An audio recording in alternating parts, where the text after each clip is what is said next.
This is ASMR Bookishness, and I am Erin, and we're mixing it up a little bit today. I'm going to try and go for more of a soft-spoken rather than whispered, because it is something that I get requests for fairly regularly, although the soft-spoken videos always get much lower views than the whispered videos, but that's okay. I'm not really in it for the views. So today we are doing my 2023 reading wrap-up video, and I am a statistics nerd.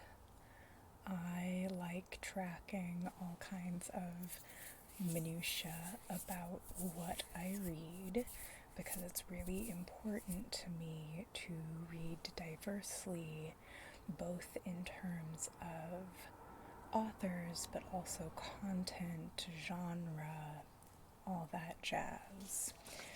So in 2023, I read 201 books. And according to Storygraph's genre breakdown, those 201 books represented 47 total genres, which is not bad. I'm a little suspect of some of Storygraph's genre information.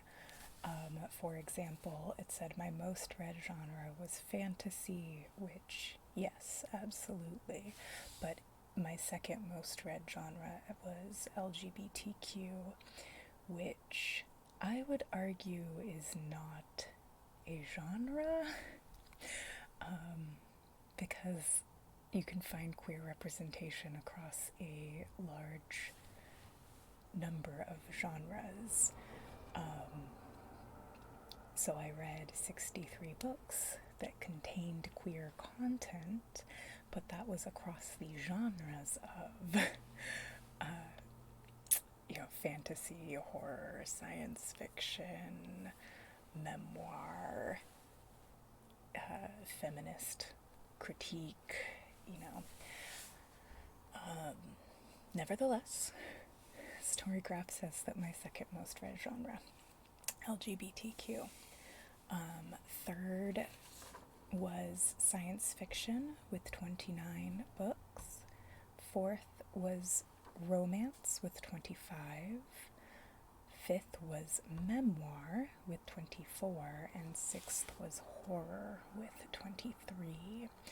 And I wanted to do my top 6 instead of my top 5 because of my opinion on queer as a genre.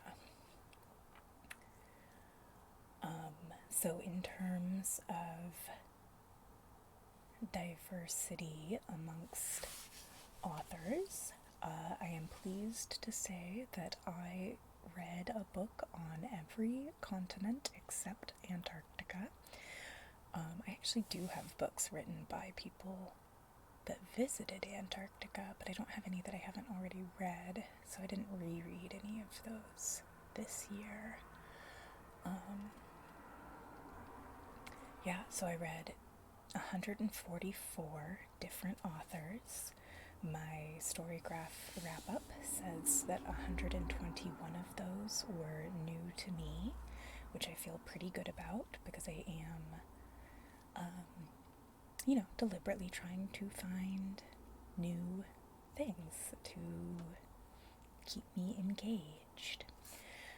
My most read authors were Neil Gaiman, TJ Klune, and Seanan McGuire, which does not shock me at all, because I read all of the Sandman books this year, so that would really push Neil Gaiman's number up. And I read all of the Wayward Children novellas this year, so that pushes Seanan McGuire up. TJ Klune, I just read How to Be a Normal Person and How to Be a Movie Star over and over, so that number is a little bit falsely inflated. I didn't read 10 different books by him. I read 2 books 6 times. So the breakdown of gender and race, I read, 54% of the books that I read were by women, 34% were by men, 12% were by non-binary people. I do not separate out trans authors, so trans women are included with the women, trans men are included with the men. Non-binary is the only one that, if that's how they identify, I do keep track of that separately. 46% of the authors that I read were white, 34% were black, 2% were Latinx, which was actually, I think, just one author. I think Sylvia Moreno Garcia is the only Latina author that I read last year. 8% Asian authors, 10% Indigenous authors, and 34% of those total authors identify as queer, which I determined just by seeing if it is on their Wikipedia page or their personal author website. That is also how I get pronouns for everyone, to make sure that I am tracking that correctly.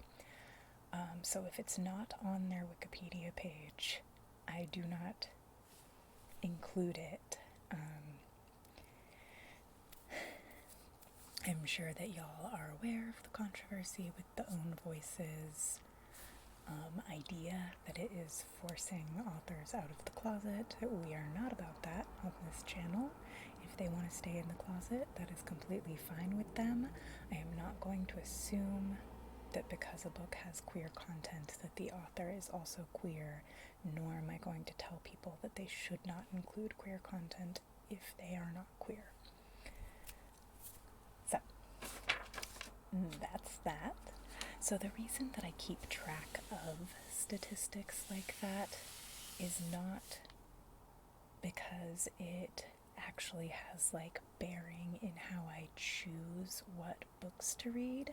I don't not pick up a book because the author is white, or pick up a book because the author is a person of color. I just like to see at the end of the year how it shakes out, for my own personal curiosity, because for years basically I didn't know about BookTube until 2018-ish.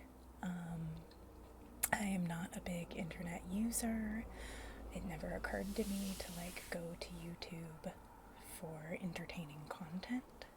So how my life has changed, that I'm now making content for YouTube. So for a long time, the books that I was reading were basically just what my mom and my brother told me to pick up, which we all have very similar taste in books, so it was kind of becoming this feedback loop of I wasn't finding new things. So that's kind of why I track as many of the statistics as I do, is just to make sure that I am constantly seeking out things that are new to me and pushing myself to read more, read diversely. Ashley at Bookish Realm talks all the time about windows and doors. I feel like there's a third thing in that concept of books allowing people to windows, doors, and mirrors. I think that's what it is. So I don't want to just see myself in the book over and over again. I want to see other experiences as well. That being said, I do also know exactly what my taste is, and it does run heavily fantasy, science fiction. That is what I think of myself as predominantly reading. And it can be easy to end up like, if all you do is go to the library or the bookstore, you're going to see the same handful of authors over and over again. And I want to make sure that I'm finding, lesser known gems. Okay, we're going to get back into some statistics here.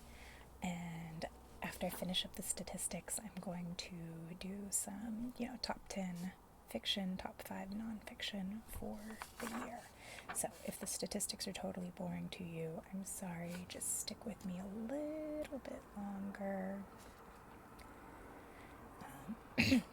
So I had 131 books on my TBR at the beginning of 2023, and I read 49 books off of my TBR. So that means only 37% of what I read was on my to-be-read list, which does not shock me because I am a mood reader. It's just... What I did find kind of surprising was that 58% of the books that I read physically. 24% of them were audiobooks, which I honestly thought was going to be a lot higher. And 17% were ebooks, which I also thought was going to be higher. So that is surprising, but at the same time kind of not surprising, because I do infinitely prefer to read physical books. 63% of the books that I read are books that I own, and only 36% came from the library. And I also thought that a lot more of them came from the library than that. So that was surprising to me. Let's see, my average rating for the year was 4.1 stars. I read 39 books that I rated 5-star. I'm pretty generous with a 5-star rating because honestly, if I'm not enjoying the book, why read it? So I am one of those people who very rarely gives 1 star because 1 star means I should have just DNF'd the book. So I do tend to have a fairly high star rating. I was highest in January at 4.5 as my average. I was lowest in October. I only had a 3.75. And I think that that's not that surprising to me because in October I was doing Black-A-Ween-a-thon, and horror isn't really my genre. Like, that's also the reason that it came in at number 6 on my list. Half the horror that I read in October. Some of it I really like. I have two out of my top 10 fiction books for the year are horror books. But I wouldn't say that it's a genre that I naturally gravitate towards. Let's see. 31% of the books that I read were nonfiction, 69% were fiction, 54% had less than 300 pages, 39% were between 300 and 499 pages, and only 6% were over 500 pages. And December was my best reading month. I read 5,950 pages in December. So that's fun. Like I said, I'm kind of a nerd for statistics. I like keeping track of this kind of stuff. I don't use it to judge whether I'm like meeting metric goals throughout the year. I just like looking back at the end of the year and being like, how did I do? So let's get into my favorites for the year. Oh, I want to show y'all one more thing. So I do keep a bullet journal, and this is my little tracker for the books that I read, and I think it came out pretty cute this year, so there's that. I am not an artist. I'm not very good at drawing things, so when I do manage to draw something that's cute, I'm pretty pleased with myself. Alright, so let's get into my favorite nonfiction in no particular order, and all of these are representing totally different categories, so it was really hard to pick just 5 because I did read a lot of good nonfiction. But number 5 on the list, The Book of Delights by Ross Gay. Ross Gay is a poet, and I actually haven't read his poetry. I really want to.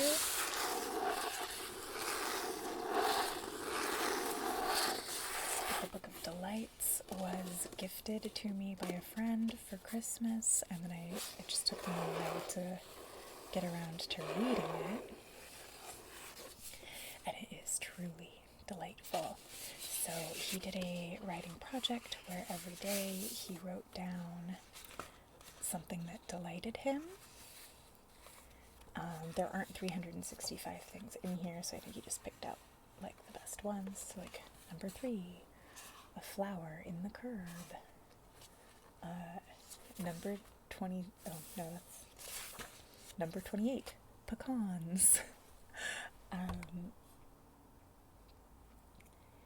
It's just, you can tell that it's written by a poet, for one thing. It uses very poetic language. I like poetry, so that was appealing to me, but also it's just so genuinely full of joy, while also being aware that there are bad things in the world. Like, he is a black man living in America.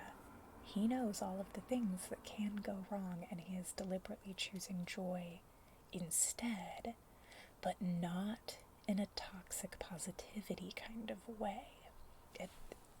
That just is wonderful to me. So, sticking with poets, the next book, book number 4, Rose Quartz by Tasha Taxeblu Lapointe. I think that's how to pronounce her middle name. I could be totally wrong because I don't know how to read Lachute, but she is a local to me author. She is a member of the Nooksack and Upper Skagit Indian tribes, which are part of the larger Coast Salish group. I really loved the poems in here. Not only are they beautiful, but it's always a delight to me to find things that are recognizable as local. So she has a poem in here about, I don't know if I'm going to be able to, okay, there's a poem about Mount St. Helens, but she also has a poem, there's a couple of poems about Twin Peaks, which is a TV show that took place here and which is much beloved to me. A couple of Twin Peaks poems, actually. Okay, so her poem Pony, which is about being native but not a plains Indian. Coastal Indians had a completely different way of life than indigenous tribes that lived in the middle of the United States or even on the East Coast. And it is really unfair to their culture that they all get tossed together. And so she has a poem about this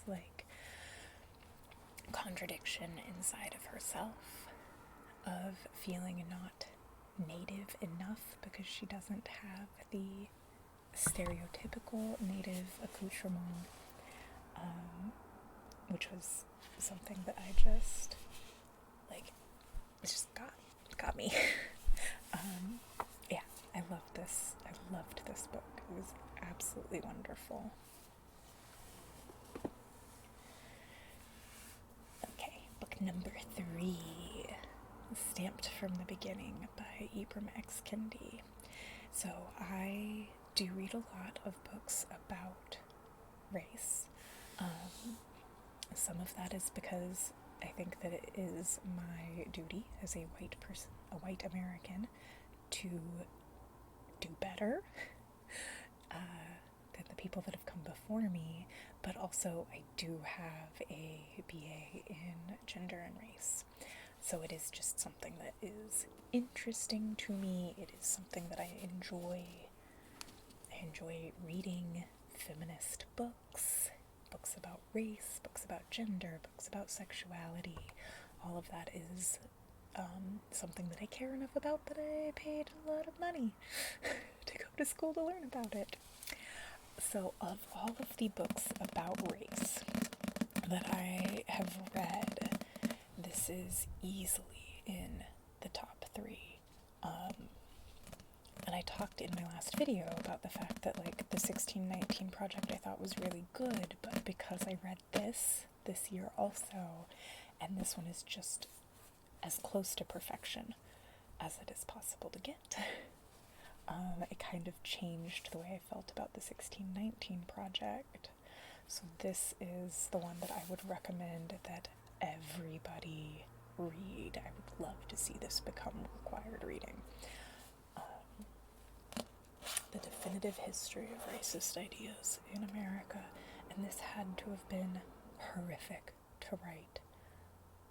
But he did an amazing job. I don't think that I have really anything more to say other than it should be required reading. I like that it is a mix of essays, and there's some poetry in here as well. I liked the way that he used 5 people as historical touchstones. So, like, the first person is Cotton Mather.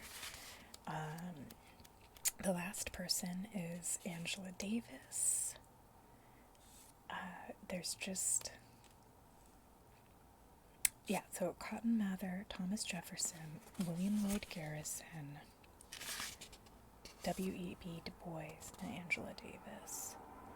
And it is kind of amazing the way that the entire history of the United States can be tied in with these 5 people, 5 generations. Really shows how young the United States is still, and I hope that this is the sort of thing that people will read and grow from, because we have to do better. We just have to. I know that reading books won't solve everything, but it could certainly solve some things. So book 2, Eve by Kat Monahan. This is another author that is local to me, and this book was so good. How the female body drove 200 million years of human evolution.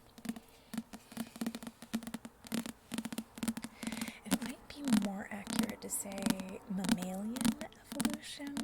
We do follow the branch that becomes humans, but we do start with, like, shrews 200 million years ago that sweat milk from, like, the fur near their armpits. And we're still laying eggs at that point. So this was really interesting. I do like biology in general, science in general. I read a lot of books about, like, astrophysics too.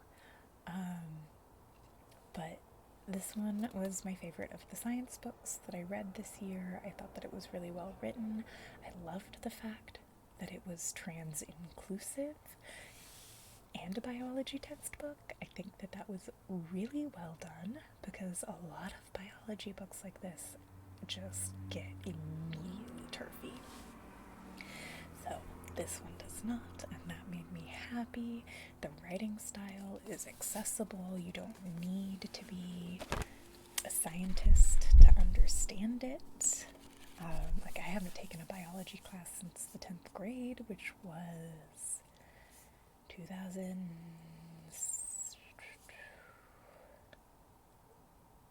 Oh dear. 2004, I think, was the last time I took a biology. It's either 2004 or 2005.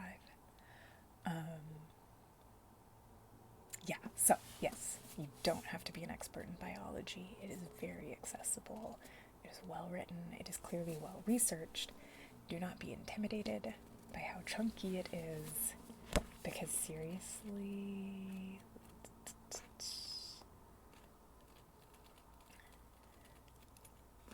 there we go. This is all citations. This is the actual text. So it's really only 430 some odd pages long. It's not actually, not as chunky as it looks. And I say like 430 something because this was an arc, so there could be differences. But it was not an arc provided by the author. It was a book that I won through the Feminist Book Club. Nobody is paying me to praise this book. I just really liked it. And my last non-fiction book that I need to rave about is Almost Lost Arts: Traditional Crafts and the Artisans Keeping Them Alive. This is another Seattle-based author. It is, I promise, it's just a coincidence that 3 out of the top 5 books that I read this year were local. I do like reading local authors, but I did not know that this was a local author when I asked for it for Christmas. This book is so joyful. The pictures in it are absolutely stunning. It is fairly short essays about different craftspeople, all of which are accompanied by absolutely gorgeous pictures, and it covers almost lost arts. I happen to be a big craft fan. If I am not reading, then I am either knitting or sewing, so this is like right up my personal alley, which is probably why it became a favorite. But also it's just so joyful and so hopeful, and I like that. So those were my top 5 favorite non-fiction books for the year. My top 10, I'm going to go top 10 fiction, and it was very difficult to come up with just 10, especially because, like, comparing across genres is really... Romance and horror are about as far apart as you can get categorically, so it feels weird to have them on the same sort of end of year list here, but that's what we're going with. So, my 2 favorite horror books for the year: Into the Drowning Deep by Mira Grant and Lone Women by Victor Laval. So, Into the Drowning Deep.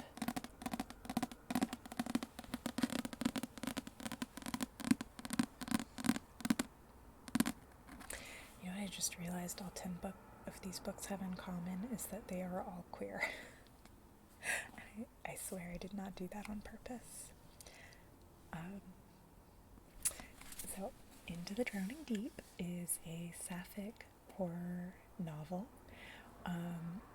about a woman who is searching for the truth of what happened to her sister. Her sister was on a research vessel filming a documentary that went horribly wrong. Mira Grant is Seanan McGuire's pen name when she's writing horror, maybe horror and sci-fi. This book is kind of a little bit horror and a little bit sci-fi. And I never felt like everyone was safe. It was like 5 pages from the end, and I was like, okay, I think everyone now is gonna live.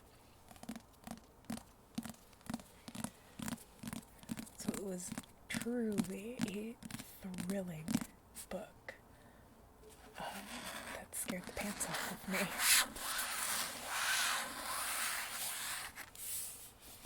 Yeah. And Lone Women by Victor LaValle. This follows a black woman in California whose parents die, and she packs everything up and moves to Montana, to a small town. Part of that is because Montana allowed single women to homestead, and that was her goal. She brings with her a mysterious and very heavy trunk, and you just kind of have to hang in there to see what is going on. I feel like it would kind of be spoilers to really say anything more than that. The writing style in this book really worked for me. I thought that it was just the right amount of descriptive. The characters were fantastic. I loved all of them. Victor LaValle is swiftly becoming a favorite author for me. I've read 3 stories by him now and really liked all of them. So he is one that I will continue to read. And then, switching to romance, my 2 favorite romances of the year, How to Be a Normal Person and How to Be a Movie Star. These are both by TJ Klune. I have talked about them endlessly on this channel already because I did read them 3 times each in 2023. They're just so wholesome and joyful, and they just make me very, very happy. If you cannot tell from the pot leaf on the cover, yes, the characters are stoners. How to Be a Normal Person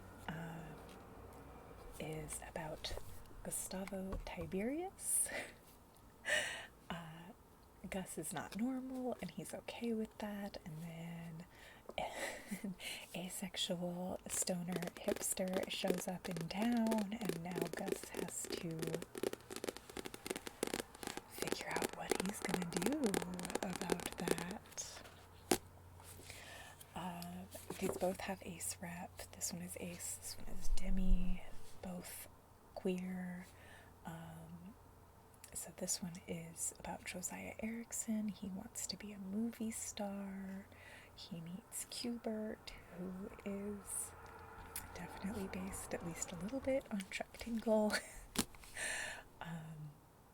Again, just delightful, sunny story that makes me laugh out loud the entire time I am reading it. I am absolutely certain I am going to continue rereading these books over and over, so you're going to continue to see them on this channel.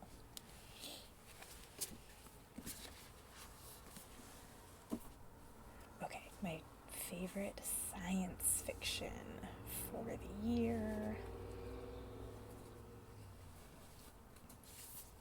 The Long Way to a Small Angry Planet.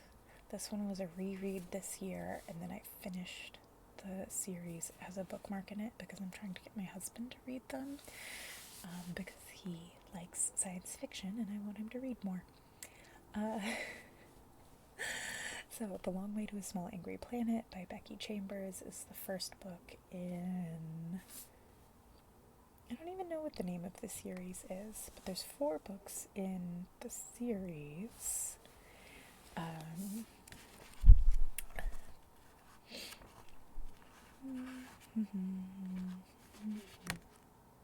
Yeah, don't know the name of the series, but I will say that if you are reading them, you do have to start with this one. This one does all of the world building for all 4 books, which is part of why I had to go back and reread it, because I couldn't remember which aliens were which.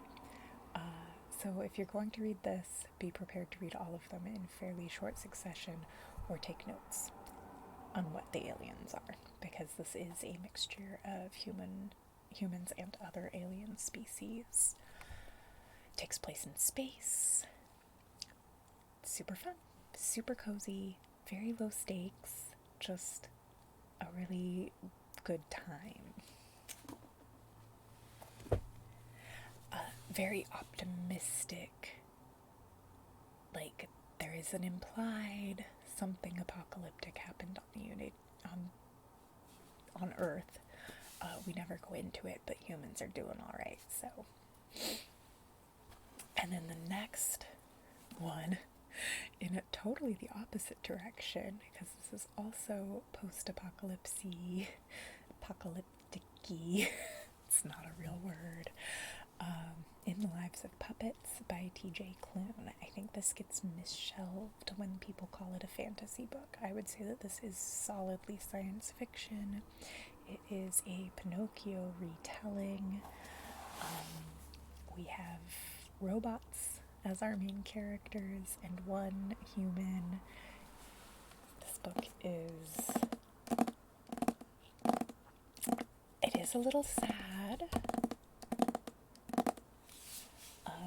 So be prepared for that. I think that okay. One, I like the cover. I think that it's fantastic. But also the naked cover is cute. We've got Rambo on there. He's a vacuum.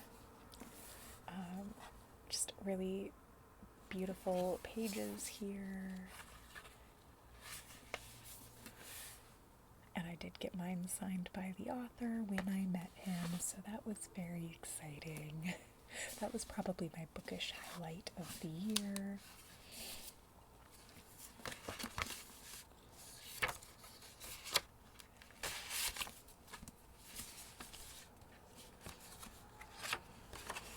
So obviously I am a T.J. Klune fan. I have read a lot of his books. I will continue to read a lot of his books. But this one was definitely my favorite in terms of writing style for the year. How to Be a Normal Person and How to Be a Movie Star are both just like very simple, very fluffy, delightful books.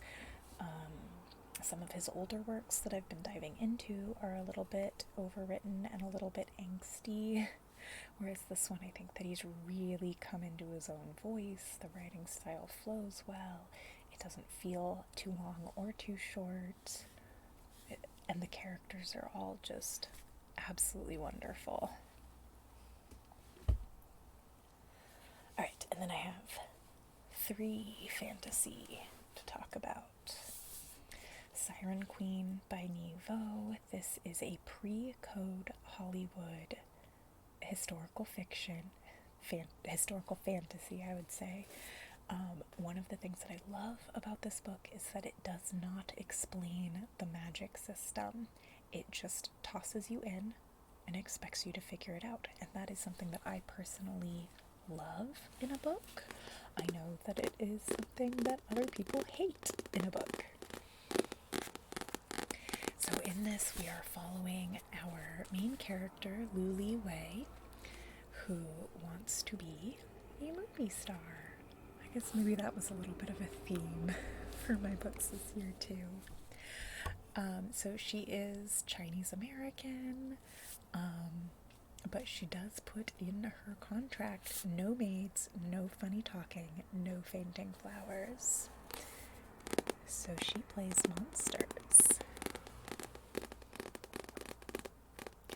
I really liked this book. I really like Niveau as an author.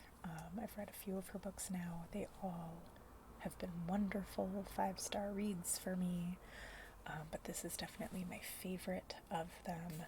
I like the historical fiction element. I like the Oh, and it's sapphic. I like the fact that we don't know what the magic system is. You do figure it out as you go, as our author goes, because as our main character goes, rather. Because she didn't know what she was getting into when she started either, and she has to figure it out as she goes along. There are moments of horror in this book. I think that they are important, but a little gruesome. So if you're a trigger warning person, I guess look for those. I think I've talked before on this channel about the fact that I don't like trigger warnings because I get more anxious waiting for a thing that's going to make me anxious, and I'd rather just go in blind, so I don't give trigger warnings on this channel, but they are certainly available in other reviews of the books. Alright, next, The Spear Cuts Through Water by Simon Jimenez. This is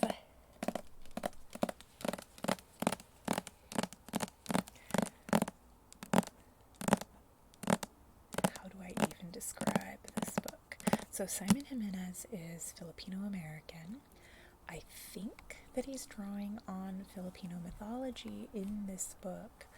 I cannot say that with absolute certainty because I did not Google it. And it's stories that I am totally unfamiliar with. I grew up actually with a lot of Filipino kids in my high school. One of my best friends was Filipina, but their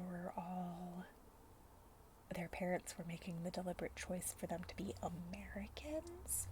So these weren't stories that they were familiar with or telling us because their parents weren't telling them. Which is an interesting facet of the American immigrant experience. I'm not going to fall down that rabbit hole. So The Spear Cuts Through Water takes place over the course of 5 days, or 7. I think it's 7 days. We get 1 day of before anything happens. We get 5 days of these 2 boys traveling with a goddess, and then we get the after. And it's kind of a lot to get through. It doesn't really give you easy breaks or stopping places because, as you can see, it is rather chunky, and it does only have 7 chapters. But I thought the writing was spectacular. I think that it's well worth giving the time over to this book. The characters are interesting and a little bit untrustworthy, which I kind of like. I mean, one of them is just lying all the time about everything, and I do like him anyway. So homoerotic. I did not know when I picked this up that it was queer, but very quickly I was like, okay, it's a lot of wrestling going on between these 2 men.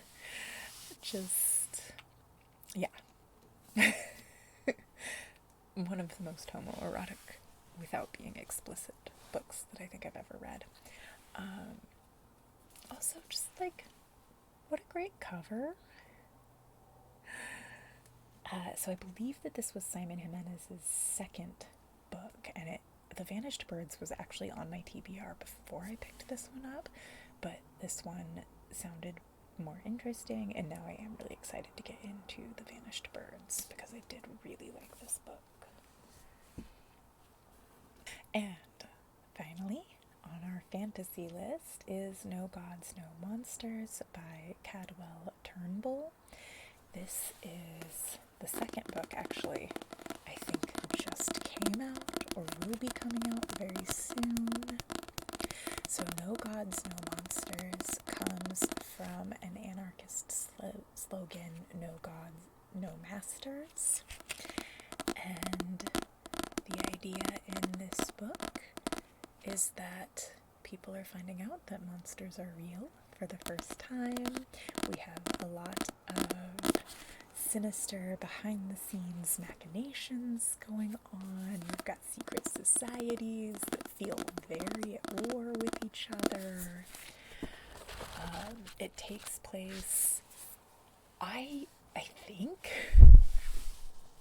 to be totally honest, I finished reading this book and I was like, I don't know if I get it. I might need to read it again. But I think our narrator is slipping through time and through universes. Like, I think this is a multiverse situation. Which is cool. There are werewolves, mostly werewolves, I think, are the primary fantasy element at play, but we have other monsters as well. A dragon or a phoenix, something like that. I actually listened to the audiobook, and I loved it so much that I then went and bought the physical book. The audiobook was read by Dion Graham, who is my favorite audiobook reader. He has a beautiful voice. I don't usually like audiobooks in fiction, but he was really good. So yeah, I will probably reread this in 2024, because I kind of read it at the beginning of 2023, which is why I'm struggling to come up with more than, I really liked it. It's been a little bit too long since I read it, but it left a lasting impression of, wow, that was really good, and I want more. And the very last book on my top 10 for 2023 is Tome of Sand by Gitanjali Shri. It's translated by Daisy Rockwell. This was a book that I picked up because Bunny and Purple and I were going to read it together. This was the first book that I ever deliberately purchased one edition over another, because I wanted this cover. So this was the cover that was only supposed to be for sale in India, but I found it on eBay. So this is a part of the literary tradition of partition literature, which is books talking about the partition between India and Pakistan. This was my first foray into that. It was really interesting. The writing style here is very poetic. Lots of metaphors, lots of very short chapters that don't advance the storyline at all. Like, there's an entire chapter about a ladybug. There are multiple chapters about a crack in the wall. The language is just gorgeous, and hats off to Daisy Rockwell for translating it, because that cannot have been an easy task. And wow, the language is really what struck me in this novel as being worth paying attention to. The story is also interesting. So Ma is in her 80s, her husband has passed away, and she sort of spends months just like tuned out and grieving, and then she comes back to herself. She strikes up a friendship with a trans person, and then they travel. Her Ma's daughter is like very confused by all of this, and so those are like three main characters, is Ma and oh gosh, so I read this back in January, so some of the names are disappearing from my brain.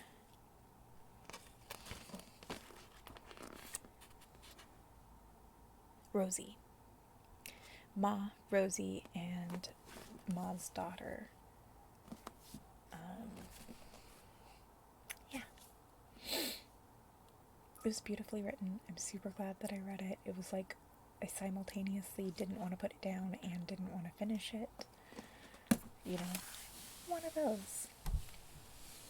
So, that was my top 10 for the year. Top 10, top 5, some statistics. I think I have rambled quite long enough. This is going to take me forever to do subtitles on. If I even make it all the way to the end doing subtitles, we'll see. In the meantime, I hope that y'all have a good night. Stay safe out there. Oh, I forgot to do the YouTube sign-off thing. If you like this video, give it a thumbs up. If you want to see more content from me, hit the subscribe button. It always feels so artificial to say that, but YouTube really does appreciate it when you do. So, there we go. Alright, y'all have a good night.